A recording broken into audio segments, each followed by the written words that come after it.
The following is an emergency news bulletin. Please, lock your doors. Please board your windows. Make sure your loved ones are all accounted for. Claire looked onto the television set in horror. She turned around frantically and saw her baby girl playing with blocks on the couch.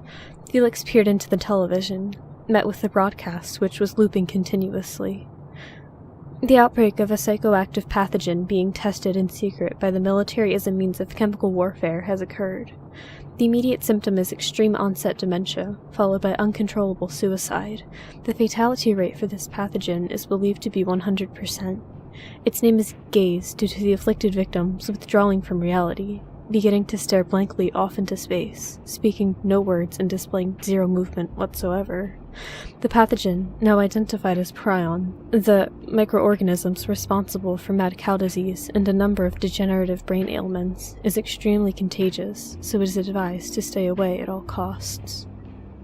With another crackle, the broadcast looped. A single tear, which felt as hot and thick as burning wax, slowly rolled down Felix's cheek.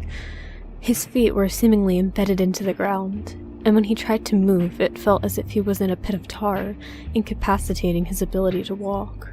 He looked around the house. Nothing seemed to be right. The couch looked off-center, the fridge was on the opposite side of the wall, the TV was facing backwards toward the wall. He needed to get upstairs to where his wife fled with his daughter. His feet trudged up every stair, one by one. Every impact made a seemingly deafening boom, the vibrations reverberating throughout the house. Felix could begin to feel his conscience closing in on him. He turned the corner into the hallway when he heard an ear-piercing screech, similar to two massive pieces of steel grinding together sharply. Instinctively, he bent over and threw his hands over his ears, and he couldn't help but throw up. The door to the nursery seemed like it was an eternity away.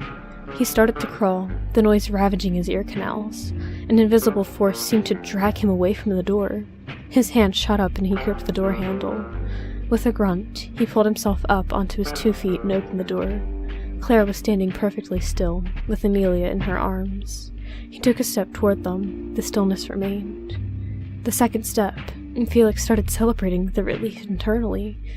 The stillness remained. With his third, he was almost to them. The stillness remained.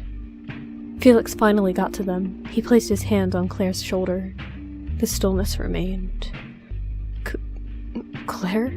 His voice shook. He walked around to look at her in the eyes.